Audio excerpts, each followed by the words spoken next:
話説咧，大家我要分享我呢一個靈異事件啊！咁我依家就喺東京嗰度住啦。咁我每一晚咧，朝頭早夜晚刷牙咧，都會用牙縫刷呢一樣嘢。咁牙縫刷用完之後咧，就擺咗喺刷牙嗰個位置，即係牙刷擺埋一齊啦。咁到咗第二日咧，我起身嘅發覺個牙縫刷冇咗個牙縫。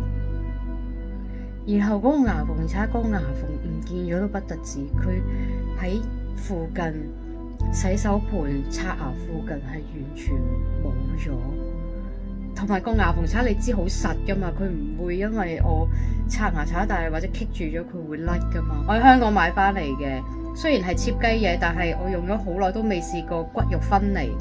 但係今次無端端刷完之後，我其實咧仲用水洗下佢先噶嘛。洗完之後咧都冇事啦，炆下佢，跟住就擺到晾乾佢之後，第二日就變成咁，好恐怖啊！